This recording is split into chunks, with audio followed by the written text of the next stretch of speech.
T20 உலகக்கோப்பையை வென்று நாடு திரும்பிய இந்திய கிரிக்கெட் அணி வீரர்கள் டெல்லியில் பிரதமர் மோடியை சந்தித்து வாழ்த்து பெற்றனர். லோக் கல்யாண் மார்க் பகுதியில் உள்ள பிரதமர் இல்லத்திற்கு சென்ற இந்திய அணி வீரர்கள் உலகக்கோப்பையை பிரதமர் மோடியின் கரங்களில் கொடுத்து வாழ்த்து பெற்றனர். அதனைத் தொடர்ந்து பிரதமர் மோடி வீரர்களோடு கலந்துரையாடினார். T20 உலகக்கோப்பையுடன் தாயகம் திரும்பிய இந்திய கிரிக்கெட் வீரர்கள் டெல்லியில் உள்ள ITC மௌரியா ஹோட்டலில் கேக் வெட்டி கொண்டாடினர். இந்திய வீரர்களுக்கு உற்சாக வரவேற்பு அளிக்கப்பட்ட நிலையில் பயிற்சியாளர் ராகுல் டிராவிட் மற்றும் கேப்டன் ரோஹித் சர்மா ஆகியோர் கேக் வெட்டி மகிழ்ந்ததோடு நடனமாடியும் உற்சாகமடைந்தனர். 17 ஆண்டுகளுக்கு பின் T20 உலகக்கோப்பையை கைப்பற்றிய இந்திய கிரிக்கெட் வீரர்கள் மும்பையில் வெற்றி ஊர்வலம் நடத்தினர். மெரைன் டிரைவ் பகுதியில் இருந்து திறந்த வெளி வாகனத்தில் ஊர்வலமாக சென்ற வீரர்களுக்கு ரசிகர்கள் அலை கடலென திரண்டு வந்து உற்சாக வரவேற்பு அளித்தனர். தொடர்ந்து வான்கடே மைதானத்தில் வீரர்களுக்கு பாராட்டு விழா நடைபெற்றது.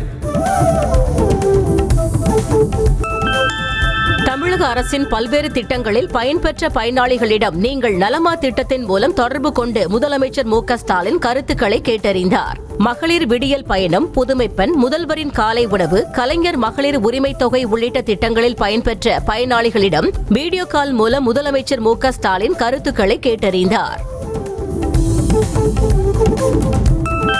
மரக்காணம் மற்றும் கருணாபுரம் சம்பவத்தில் இருந்து அரசு பாடம் கற்றுக்கொள்ளவில்லையா என எதிர்க்கட்சித் தலைவர் எடப்பாடி பழனிசாமி கேள்வி எழுப்பியுள்ளார். திருவெண்ணைநல்லூர் பகுதியில் விஷச்சாராயம் அருந்தி ஒருவர் உயிரிழந்ததை சுட்டிக்காட்டிய EPS விஷச்சாராய மரணங்களை தடுக்க தமிழக அரசு எந்த நடவடிக்கையும் எடுக்கவில்லை என குற்றம் சாட்டினார்.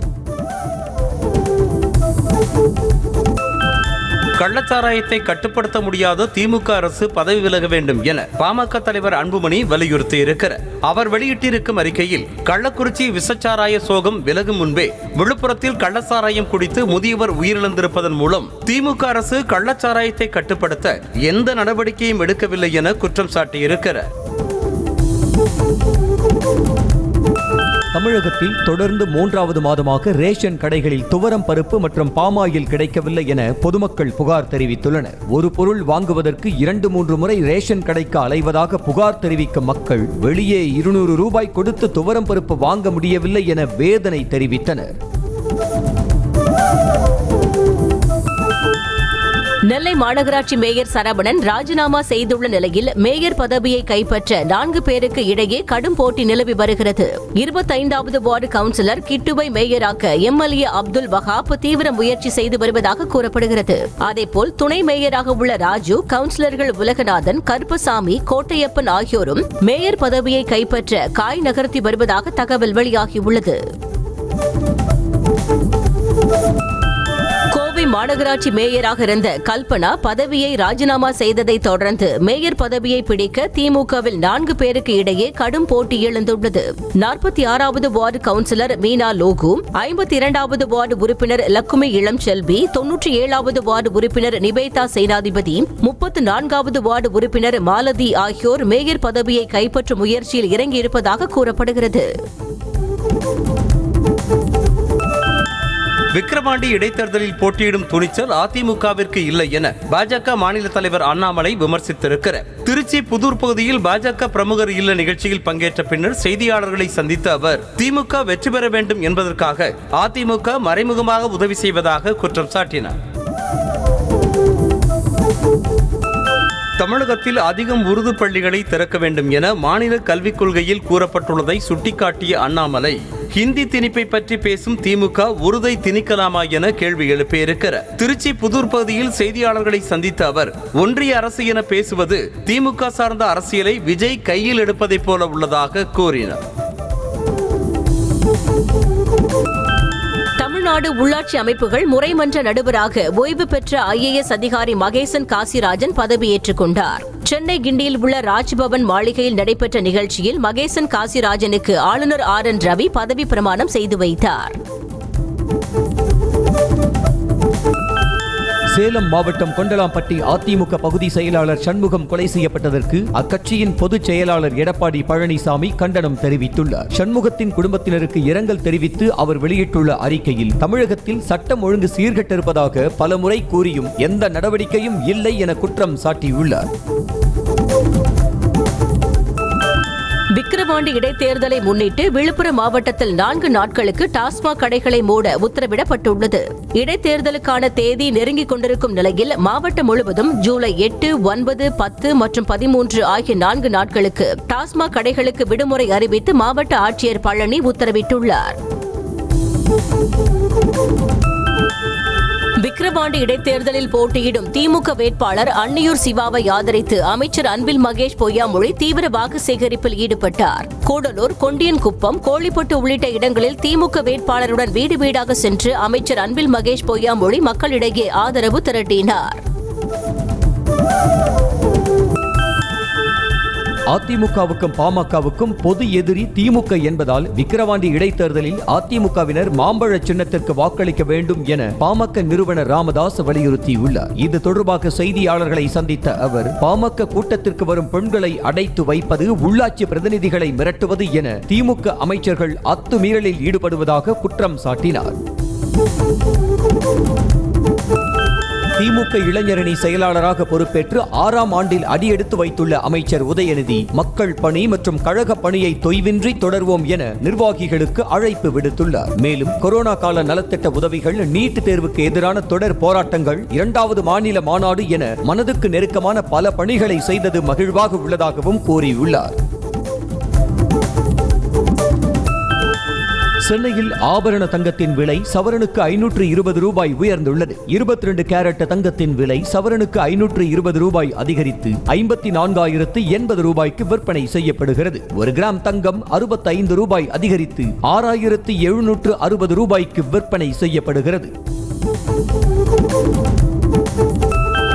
இந்திய பங்குச்சந்தை வரலாற்றில் வியாழக்கிழமை மேலும் ஒரு சாதனை படைக்கப்பட்டுள்ளது. வரலாற்றில் முதல் முறையாக வர்த்தகத்தின் துவக்கத்தில் மும்பை பங்குச்சந்தை குறியீடான சென்செக்ஸ் 388 புள்ளிகள் உயர்ந்து 80,375 புள்ளிகளில் வர்த்தகமானது. தேசிய பங்குச்சந்தை குறியீடான நிப்டி 114 புள்ளிகள் உயர்ந்து 24,400 புள்ளிகளில் வர்த்தகத்தை துவக்கியது. பயங்கரவாதிகளுக்கு அடைக்கலம் கொடுக்கும் நாடுகளை அம்பலப்படுத்தி அவற்றை விலக்கி வைக்க வேண்டும் என பிரதமர் மோடி வலியுறுத்தியுள்ளார். கஜகஸ்தான் தலைநகரான அஸ்தானாவில் நடக்கும் ஷாங்காய் ஒத்துழைப்பு மாநாட்டில் மத்திய வெளியுறவுத்துறை அமைச்சர் ஜெய்சங்கர் படித்த மோடியின் உரையில் அவர் இவ்வாறு தெரிவித்துள்ளார். ஜார்க்கண்ட் முக்தி மோர்ச்சாவின் செயல் தலைவர் ஹேமந்த் சோரன் 3வது முறையாக முதலமைச்சராக பதவியேற்றுக் கொண்டார். ராஞ்சியில் உள்ள ராஜ்பவனில் நடந்த நிகழ்ச்சியில் மாநில ஆளுநர் CP ராதாகிருஷ்ணன் அவருக்கு பதவி பிரமாணமும் ரகசிய காப்பு பிரமாணமும் செய்து வைத்தார். பதவியேற்பு விழாவில் ஹேமந்த் சோரனின் தந்தையும் முன்னாள் முதல்வருமான ஷிபு சோரனும் பங்கேற்றார்.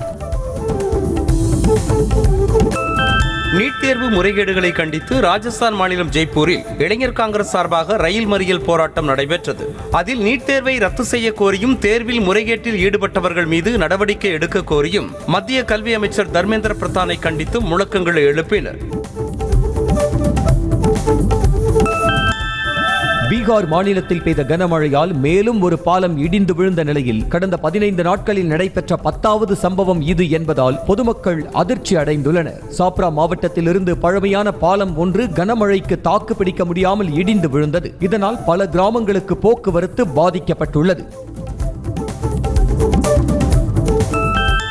பீகாரில் உள்ள அனைத்து பாலங்களையும் ஆய்வு செய்ய உத்தரவிடக் கோரி உச்சநீதிமன்றத்தில் பொதுநல மனு தாக்கல் செய்யப்பட்டுள்ளது. வழக்கறிஞர் பிரஜேஷ் சிங் என்பவர் சார்பில் தாக்கல் செய்யப்பட்டுள்ள மனுவில் மாநிலத்தில் உள்ள அனைத்து பாலங்களின் உறுதி தன்மையை சோதனை செய்ய உயர்மட்ட குழு அமைக்க மாநில அரசுக்கு உத்தரவிட வேண்டும் என குறிப்பிட்டுள்ளார். தத்துவ ஞானியும் மாபெரும் துறவியுமான சுவாமி விவேகானந்தரின் 122வது நினைவு தினத்தை ஒட்டி அவருக்கு பிரதமர் மோடி அஞ்சலி செலுத்தியுள்ளார். சுவாமி விவேகானந்தரின் ஆழ்ந்த அறிவும் அறிவை தேடிய அவரது இடைவிடாத முயற்சியும் பெரிதும் ஊக்கமளித்ததாக மோடி தனது எக்ஸ் தள பக்கத்தில் தெரிவித்துள்ளார். விண்வெளிக்கு செல்வதற்கு முன்னதாக பிரதமர் நரேந்திர மோடி மணிப்பூருக்கு செல்ல வேண்டும் என காங்கிரஸ் செய்தி தொடர்பாளர் ஜெய்ராம் ரமேஷ் விமர்சித்துள்ளார். மனிதர்களை விண்வெளிக்கு அனுப்பும் ககன்யான் திட்டத்தின் மூலம் பிரதமர் மோடியும் விண்வெளிக்கு செல்ல முடியும் என இஸ்ரோ தலைவர் சோம்நாத் கூறியிருந்த நிலையில் அதனை டேக் செய்து எக்ஸ் பக்கத்தில் அவர் இவ்வாறு கூறியுள்ளார். டெல்லியில் பிரதமர் மோடியை சந்தித்த ஆந்திர முதலமைச்சரும் தெலுங்கு தேசம் கட்சி தலைவருமான சந்திரபாபு நாயுடு ஆந்திராவின் முக்கியமான வளர்ச்சி திட்டங்களுக்கு மத்திய அரசு நிதி உதவியை வழங்குமாறு கேட்டுக் கொண்டார். டெல்லி பிரதமர் இல்லத்தில் மோடியை சந்தித்த அவர் மலர்ச்செண்டு வழங்கி அன்பை பரிமாறிக்கொண்டார். விண்வெளிக்கு செல்வதற்கு முன்னதாக பிரதமர் நரேந்திர மோடி மணிப்பூருக்கு செல்ல வேண்டும் என காங்கிரஸ் செய்தி தொடர்பாளர் ஜெய்ராம் ரமேஷ் விமர்சித்துள்ளார். மனிதர்களை விண்வெளிக்கு அனுப்பும் ககன்யான் திட்டத்தின் மூலம் பிரதமர் மோடியும் விண்வெளிக்கு செல்ல முடியும் என இஸ்ரோ தலைவர் சோம்நாத் கூறியிருந்த நிலையில் அதனை டாக் செய்து எக்ஸ் பக்கத்தில் அவர் இவ்வாறு கூறியுள்ளார். மேற்கு வங்க ஆளுநர் ஆனந்த் போஸ் மீது பாலியல் புகார் கொடுத்த பெண் ஊழியர் அரசியலமைப்பு சட்டம் 361 படி ஆளுநருக்கு வழங்கப்பட்டுள்ள சட்ட பாதுகாப்பை நீக்க வேண்டும் என உச்சநீதிமன்றத்தில் மனு தாக்கல் செய்துள்ளார். ஆளுநர் பதவியிலிருந்து ஓய்வு பெற்ற பிறகே குற்றச் செயலுக்கு நடவடிக்கை எடுக்க முடியும் என்றால் அது எந்தவிதமான நீதி நியாயமாக இருக்கும் என அவர் தமது மனுவில் குறிப்பிட்டுள்ளார். பார்படாஸில் இருந்து இந்திய கிரிக்கெட் வீரர்களை அழைத்து வர ஏற்கனவே பயண திட்டலில் இருந்த விமானத்தை அனுப்பியது குறித்து ஏர் இந்தியாவிடம் விமான போக்குவரத்து ஒழுங்குமுறை இயக்குநரகம் விளக்கம் கேட்டுள்ளது. ஜூலை 2ஆம் தேதி நியூயார்க்கில் இருந்து டெல்லி செல்வதற்காக பயணிகளால் டிக்கெட் முன்பதிவு செய்யப்பட்டிருந்த நிலையில் அதன் பயணத்தை ரத்து செய்துவிட்டு விமானத்தை ஏர் இந்தியா பார்படாஸுக்கு அனுப்பியது தெரிகிறது. கேரள மாநிலம் கோழிக்கோட்டில் அமேபிக் மூலக்காய்ச்சலுக்கு 14 வயது சிறுவன் உயிரிழந்த சம்பவம் அப்பகுதியில் அதிர்ச்சியை ஏற்படுத்தியுள்ளது. கண்ணூரில் 13 வயது சிறுமியும் மலப்புரத்தில் 5 வயது சிறுமியும் ஏற்கனவே இந்த அரிய வகை நோய்க்கு இறந்துவிட்ட நிலையில் தற்போது கோழிக்கோட்டில் மேலும் ஒரு சிறுவன் உயிரிழந்தது பொதுமக்களிடையே பீதியை ஏற்படுத்தியுள்ளது. மேற்கு திசைக்காற்றின் வேக மாறுபாடு காரணமாக ஜூலை 5ஆம் தேதி தமிழகம், புதுவை மற்றும் காரைக்கால் பகுதிகளில் இடி மின்னலுடன் கூடிய லேசானது முதல் மிதமான மழை பெய்யக்கூடும் என சென்னை வானிலை ஆய்வு மையம் தெரிவித்திருக்கிறது. சென்னையை பொறுத்தவரை அடுத்த 24 மணி நேரத்திற்கு வானம் ஓரளவு மேகமூட்டத்துடன் காணப்படும் எனவும் தெரிவித்துள்ளது.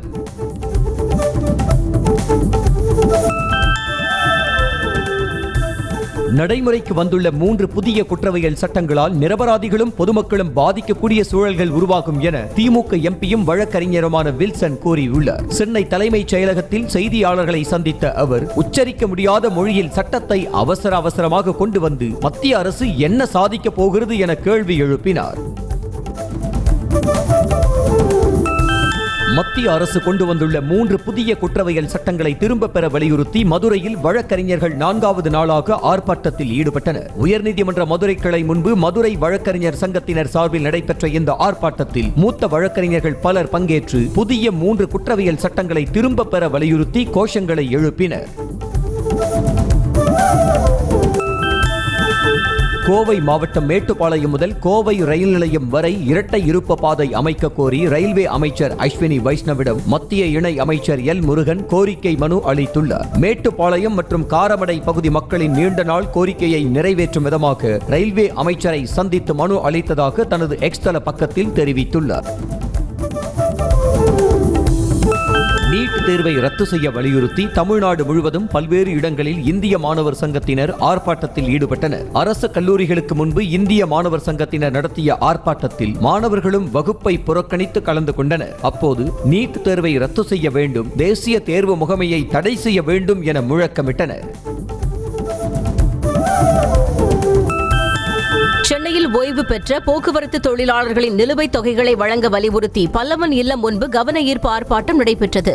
ஓய்வு பெற்ற போக்குவரத்து தொழிலாளர்களுக்கு 2015ஆம் ஆண்டு முதல் வழங்க வேண்டிய அகவிலைப்படி, மருத்துவப்படி உயர்வு, குடும்ப பாதுகாப்பு நிதி வழங்குவது உள்பட 13 அம்ச கோரிக்கைகளை வலியுறுத்தி முழக்கமிட்டனர். கள்ளக்குறிச்சி விஷச்சாராய விவகாரத்தில் கடலூர் மாவட்டம் பன்ருட்டி அருகே செயல்படாத பெட்ரோல் பங்கில் 2000 லிட்டர் மெத்தனால் பதுக்கி வைத்ததாக கைதான மாதேஷ் வாக்குமூலம் அளித்துள்ளார். அதன் பேரில் மெத்தனால் பதுக்கி வைக்கப்பட்டிருக்கும் கடலூர் வீரபெருமான் நல்லூரில் செயல்படாத பெட்ரோல் பங்கில் போலீசார் பாதுகாப்பு பணியில் ஈடுபட்டுள்ளனர். கள்ளக்குறிச்சி மாவட்டத்தில் இருவேறு இடங்களில் கள்ளச்சாராயம் விற்பனை செய்த 5 பேர் குண்டர் தடுப்புச் சட்டத்தின் கீழ் கைது செய்யப்பட்டுள்ளனர். தகரை கிராமத்தைச் சேர்ந்த பழனிசாமி மற்றும் விரியூரைச் சேர்ந்த இருதயராஜ் ஆகியோர் கள்ளச்சாராயம் விற்பனை செய்த போது போலீசார் கையும் களவமாக பிடித்தனர். அதேபோல் போலியான அரசு முத்திரையுடன் மதுபானம் தயாரித்து விற்பனை செய்த போது 3 கைது செய்யப்பட்டனர். மயிலாடுதுறையில் தனியார் மருத்துவமனையில் நடைபெற்ற அறுவை சிகிச்சையில் பங்கேற்ற அரசு மருத்துவரை ஏன் பணி நீக்கம் செய்யவில்லை என சென்னை உயர்நீதிமன்றம் கேள்வி எழுப்பியுள்ளது. குடல்வால் அழற்சி அறுவை சிகிச்சை செய்யப்பட்ட 12 வயது சிறுவன் பலியான நிலையில் அரசு மருத்துவமனை மயக்கவியல் மருத்துவர் அபினவ் அளித்த மயக்க மருந்தின் அளவு அதிகமானதே உயிரிழப்புக்கு காரணம் என கூறி வழக்கு தொடரப்பட்டது. சென்னை பரங்கிமலை மெட்ரோ ரயில் நிலையத்திற்கு இமெயில் மூலம் வெடிகுண்டு மிரட்டல் விடுக்கப்பட்டதால் பரபரப்பு ஏற்பட்டது. இதனையடுத்து மோப்பநாய் உதவியுடன் வெடிகுண்டு நிபுணர்கள் விரைந்து சென்று சோதனை செய்ததில் வெடிகுண்டு இருப்பதாக வந்த இமெயில் வெறும் வதந்தி என்பது தெரியவந்தது. நெல்லை மாவட்டம் மணிமுத்தாறு பேரூராட்சியில் மாஞ்சோலை தேயிலை தோட்ட தொழிலாளர்கள் மனுக்கள் வழங்க அரசு அதிகாரிகள் சார்பாக சிறப்பு முகாம் நடைபெற்றது. உற்பத்தி நிறுத்தப்பட்டுள்ளதால் தொழிலாளர்கள் மிகவும் பாதிக்கப்பட்டுள்ள நிலையில் அதிகாரிகள் சார்பில் குறைகளை கேட்டறியும் முகாம் ஏற்பாடு செய்யப்பட்டுள்ளது. ராமநாதபுரம் மாவட்டம் ராமேஸ்வரத்தில் உள்ள சாலையோர பானிபூரி கடைகளில் உணவு பாதுகாப்புத்துறை அதிகாரிகள் ஆய்வு மேற்கொண்டனர். நகர் முழுவதும் தரமற்ற முறையில் பானிபூரிகள் விற்கப்படுவதாக எழுந்த புகாரின் பேரில் ஆய்வு மேற்கொண்ட அதிகாரிகள் ஆவணங்கள் இன்றி இயங்கி வந்த கடைகளை அப்புறப்படுத்தினர். பழனி கோவிலுக்கு சொந்தமான இடத்தில் உள்ள சிறுவர் பூங்காவில் இளைஞர்கள் சிலர் அமர்ந்து கொண்டு கஞ்சா பிடிப்பது போலவும் போதையில் அங்கேயே விழுந்து கிடப்பது போன்றும் ரீல்ஸ் எடுத்த வீடியோ வெளியாகி அதிர்ச்சியை ஏற்படுத்தியுள்ளது. இதனையடுத்து வீடியோவில் உள்ள சிறுவர்கள் மீது நடவடிக்கை எடுக்க வேண்டும் என கோரிக்கை எழுந்துள்ளது. சென்னை டி நகரில் மாமியாரை மருமகள் கத்தியால் தாக்கிய சம்பவம் தொடர்பாக காவல் ஆணையர் அலுவலகத்தில் புகார் அளிக்கப்பட்டுள்ளது. கணவன் மனைவி இருவருக்கும் இடையே ஏற்பட்ட தகராறு விவாகரத்து வரை சென்றதற்கு மாமியார் பிரேமாதான் காரணம் என மருமகள் சாமுண்டீஸ்வரி மாமியாரை வீட்டிற்குள் அடைத்து தாக்கிய சம்பவம் அதிர்ச்சியை ஏற்படுத்தியுள்ளது. புதுச்சேரி முதலமைச்சர் கூட்டணி தர்மத்தை மீறிவிட்டதாக பாஜக அதிருப்தி எம்எல்ஏக்கள் குற்றம் சாட்டிய நிலையில் இதுவரை தான் கூட்டணி தர்மத்தை மீறவில்லை என முதலமைச்சர் ரங்கசாமி தெரிவித்திருக்கிறார். புதுச்சேரியில் பாஜக தேசிய தலைவர் ஜே.பி. நட்டாவை சந்தித்த புதுச்சேரி பாஜக எம்எல்ஏக்கள் என்ஆர் காங்கிரஸ் உடனான கூட்டணியில் இருந்து வெளியேற வேண்டும் என வலியுறுத்தியதாக தகவல் வெளியானது. தூத்துக்குடி காமராஜ் கல்லூரியில் கல்வி கட்டண உயர்வை கண்டித்து மாணவர்கள் 3வது நாளாக வகுப்புகளை புறக்கணித்து போராட்டத்தில் ஈடுபட்டனர். காமராஜ் கல்லூரியில் அரசு உதவி பெறும் பாடப்பிரிவுகளுக்கு கூடுதல் கல்வி கட்டணம் வசூலிப்பதை கண்டித்து இந்திய மாணவர் சங்கத்தினர் உடன் இணைந்து மாணவர்கள் போராட்டம் நடத்தினர். திருவண்ணாமலை மண்டல அலுவலகம் முன்பு ஓய்வு பெற்ற போக்குவரத்து தொழிலாளர்கள் 6 அம்ச கோரிக்கைகளை வலியுறுத்தி கவன ஈர்ப்பு ஆர்ப்பாட்டத்தில் ஈடுபட்டனர். 103 மாத அகவிலைப்படி உயர்வு, 18 மாத கால ஓய்வு கால பண பலன்கள், ஒப்பந்த முறை பணி நியமனத்தை கைவிட்டு வாரிசுக்கு வேலை வழங்கிட வேண்டும் உள்ளிட்ட கோரிக்கைகளை வலியுறுத்தினர். திருநெல்வேலியில் உள்ள கூடங்குளம் அணுமின் நிலைய பணிக்கு நேபாள நாட்டைச் சேர்ந்தவர்களை அழைத்து வந்ததற்கு உள்ளூர் தொழிற்சங்கங்கள் எதிர்ப்பு தெரிவித்தன.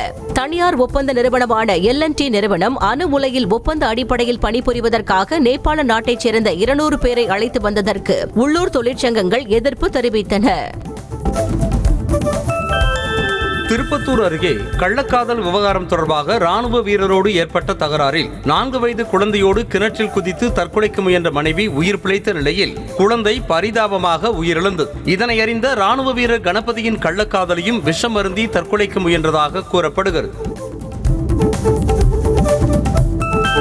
செங்கல்பட்டு மாவட்டம் பெருங்கடத்தூரில் கெட்டுப்போன உணவுகளை விற்பனை செய்த ஆந்திரா மெஸ் உணவகத்திற்கு அதிகாரிகள் 3000 ரூபாய் அபராதம் விதித்தனர். ஸ்ரீ ரிஷி நாயுடு ஆந்திரா மெஸ் உணவகத்தில் சாப்பிட்ட இருவருக்கு வயிற்றுவலி ஏற்பட்டதாக எழுந்த புகாரை தொடர்ந்து உணவு பாதுகாப்புத்துறை அதிகாரிகள் அங்கு சென்று ஆய்வு செய்தனர்.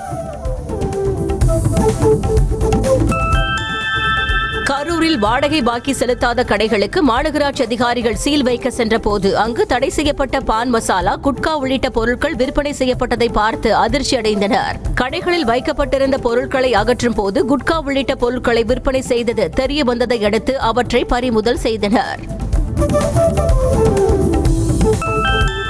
புதுச்சேரியில் குடிபோதையில் நண்பனை கொலை செய்த வழக்கில் இளைஞருக்கு 10 ஆண்டுகள் சிறை தண்டனை விதித்து புதுச்சேரி செஷன்ஸ் நீதிமன்றம் தீர்ப்பளித்தது. மது அருந்திக் கொண்டிருந்த போது ஏற்பட்ட தகராறில் ராம்குமார் என்பவர் தலையில் கல்லை போட்டு கொலை செய்ததாக முல்லைவளவன் என்பவர் மீது வழக்கு பதிவு செய்யப்பட்டது.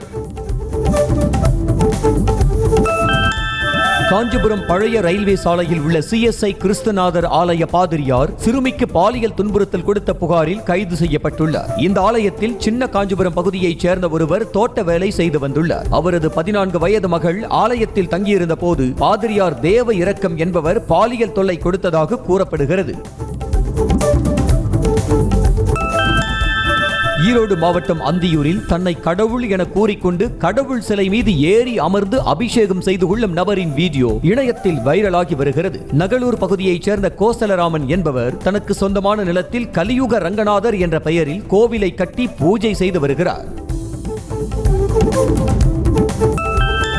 விழுப்புரம் மாவட்டம் திண்டிவனத்தில் பயணிகளை ஏற்றி செல்வதில் 2 தனியார் பேருந்து ஓட்டுநர்கள் மற்றும் நடத்துனர்களிடையே மோதல் ஏற்பட்ட நிலையில் 6 பேரை போலீசார் கைது செய்தனர். திண்டிவனத்தில் இருந்து விழுப்புரம் செல்லும் பயணிகளை ஏற்றுவதில் ஸ்ரீராம் மற்றும் அமுதா ஆகிய 2 பேருந்து நிறுவனங்களின் ஓட்டுநர் மற்றும் நடத்துனரிடையே வாக்குவாதம் ஏற்பட்டது. தர்மபுரி மாவட்டம் பகுரப்பம்பட்டி அரசு தொடக்கப் பள்ளியில் தலைமை ஆசிரியர் பணியிட மாற்றம் பெற்று சென்றதை அறிந்த பள்ளி குழந்தைகள் கண்ணீர் விட்டு அழுத சம்பவம் சோகத்தை ஏற்படுத்தியுள்ளது. தலைமை ஆசிரியர் தமிழ்மணி பணியிட மாற்றம் செய்ததை ரத்து செய்ய வேண்டும் என்ற பதாதைகளோடு பள்ளியின் வெளியில் பெற்றோர்களுடன் நின்று போராட்டத்தில் ஈடுபட்டனர். தர்மபுரி மாவட்டம் கம்பைநல்லூர் அருகே குடிநீர் பருகிய மாணவர்களுக்கு தலைவலி, வயிற்றுவலி, மயக்கம் வருவதாக கூறியதால் பள்ளி வளாகத்தில் மருத்துவ பரிசோதனை செய்யப்பட்டது.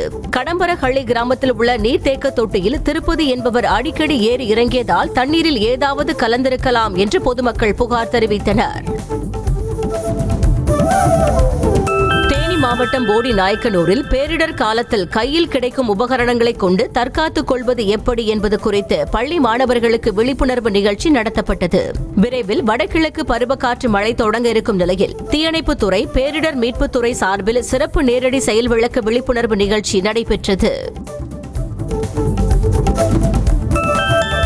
தஞ்சாவூர் மாவட்டம் திருவையாறு பகுதியைச் சேர்ந்த ஆட்டோமொபைல் பொறியியல் பட்டதாரி இளைஞர் ஒருவர் அம்பாசிடர் காரை நவீன தொழில்நுட்பத்துடன் மாற்றி வடிவமைத்து அசத்தியுள்ளார். எம்டெக் பட்டதாரியான மணிகண்டன் என்பவர் வீட்டில் இருந்த பழைய அம்பாசிடர் காரை 16 கார்களின் உதிரி பாகங்களை கொண்டு மாற்றி வடிவமைத்துள்ளார். கன்னியாகுமரி மாவட்டம் புதுக்கடை அருகே வீட்டின் மொட்டை மாடியில் விளையாடிக் கொண்டிருந்த சிறுமிகளிடம் ஆபாச செய்கையில் ஈடுபட்டதாக இளைஞரை போலீசார் கைது செய்தனர். டார்வின் என்ற அந்த இளைஞர் மீது போக்சோ சட்டத்தின் கீழ் வழக்கு பதிவு செய்த போலீசார் அவரை கைது செய்து சிறையில் அடைத்தனர். மதுரையில் கஞ்சா வாங்க பணம் கேட்டு பொதுமக்களை கத்தி உள்ளிட்ட ஆயுதங்களால் தாக்கிய 3 சிறார்கள் உட்பட 4 பேரை போலீசார் கைது செய்தனர். கடந்த செவ்வாய்க்கிழமை மதுரை மீனாட்சி அம்மன் கோயில் அருகே உள்ள மேலப்பாண்டியன் அகில் தெருவில் மது போதையில் வந்த 4 பேர் அவ்வழியாக வந்த பலரையும் தாக்கியதாக தெரிகிறது. திருப்பூர் பனியன் நிறுவனத்தில் ஏற்பட்ட தீ விபத்தில் பல லட்சம் ரூபாய் மதிப்புடைய இயந்திரங்கள் மற்றும் பொருட்கள் எரிந்து சேதமானது. முதல் தளத்தில் வைக்கப்பட்டிருந்த பனியன் மற்றும் அட்டை பெட்டிகளில் இருந்து திடீரென கரும்புகை வெளியேறி தீப்பற்றி எரிந்தது. தகவல் அறிந்து வந்த தீயணைப்பு துறையினர் போராடி தீயை கட்டுக்குள் கொண்டு வந்தனர். நீலகிரி மாவட்டம் உதகை அரசு தலைமை மருத்துவமனை வளாகத்தில் இரவு நேரங்களில் சுற்றித் திரியும் தெருநாய்களை பிடிக்க நகராட்சி நிர்வாகம் நடவடிக்கை எடுக்க வேண்டும் என கோரிக்கை எழுந்துள்ளது. சிகிச்சைக்காக வரும் புற நோயாளிகள் மற்றும் பணிக்கு வரும் மருத்துவர்கள், செவிலியர்கள் ஆகியோர் தெருநாய்கள் எழுப்பும் சத்தத்தால் அச்சமடைவதாக குற்றச்சாட்டு எழுந்துள்ளது. கேரள மாநிலம் பாலக்காடு ரயில் நிலையத்தில் ரயிலில் இருந்து தவறி விழுந்த இளைஞரை ரயில்வே போலீசார் மீட்ட சம்பவத்தின் சிசிடிவி காட்சி வெளியாகி இருக்கிறது. புறப்பட்ட ரயிலில் ஓடி சென்று ஏற முயன்ற அந்த இளைஞர் தவறி விழுந்து ரயிலுக்கும் பிளாட்பாரத்திற்கும் இடையில் சிக்கிக் கொண்டார். சுமார் 25 அடி தூரத்திற்கு இழுத்து செல்லப்பட்ட அந்த இளைஞரை அங்கிருந்த ரயில்வே போலீசார் பிடித்து இழுத்து மீட்டனர்.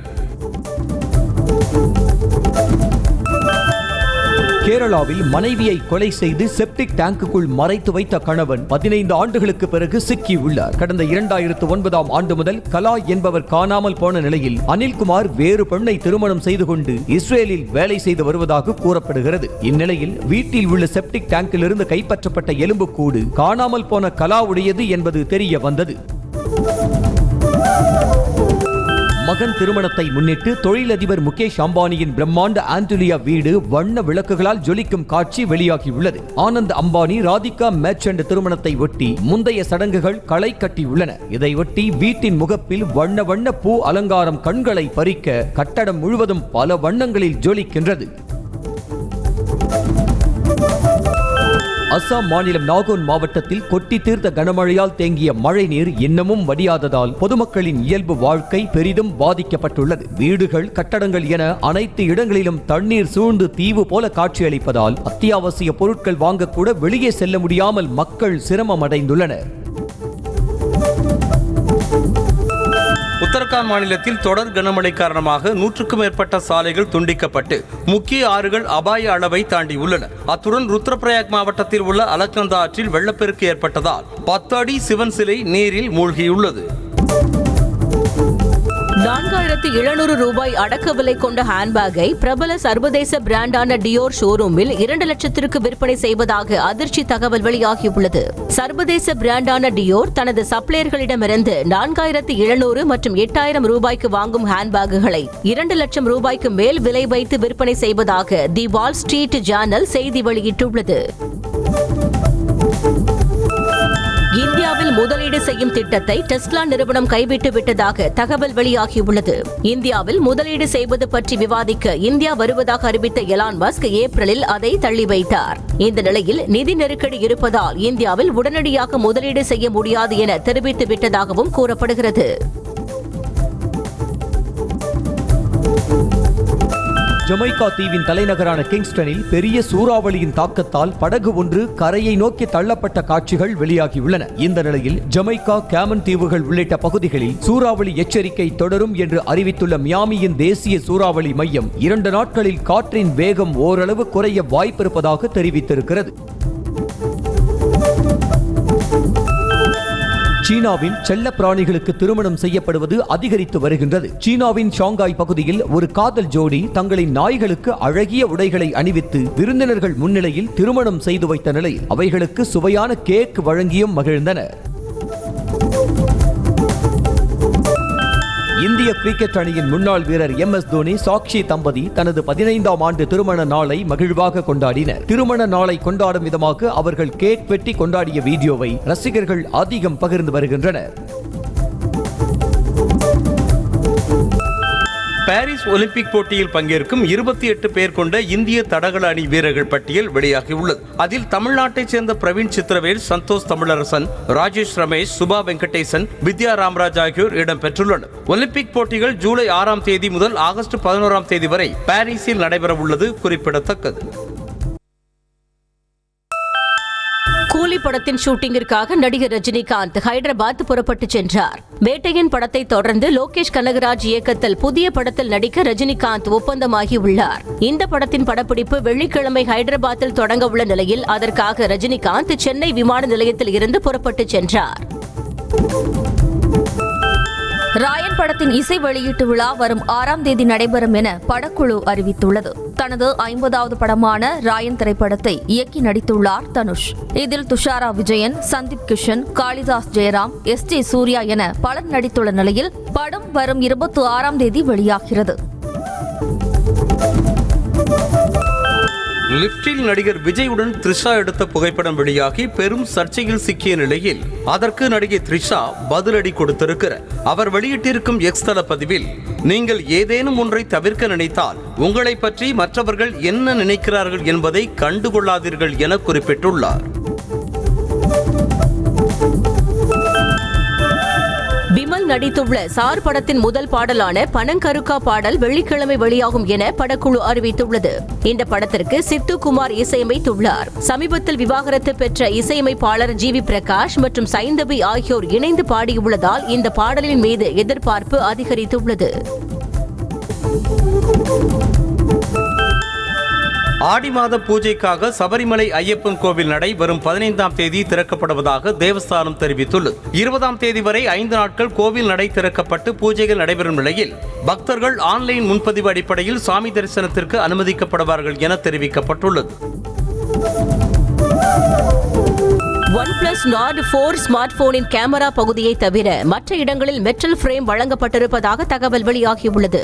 இணையத்தில் லீக்கான OnePlus Nord 4 ஸ்மார்ட் போனின் ஸ்கெட்ச் படத்தை வைத்து இது உறுதிப்படுத்தப்பட்டுள்ளது. இந்த போனை வரும் 16ஆம் தேதி OnePlus நிறுவனம் அறிமுகம் செய்யும் என்று எதிர்பார்க்கப்படுகிறது.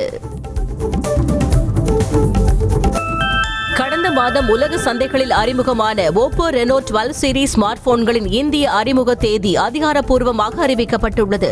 அதன்படி Reno 12 மற்றும் Reno 12 Pro ஆகிய 2 ஸ்மார்ட் போன்களும் வரும் 12ஆம் தேதி இந்தியாவில் அறிமுகம் செய்யப்படுகிறது.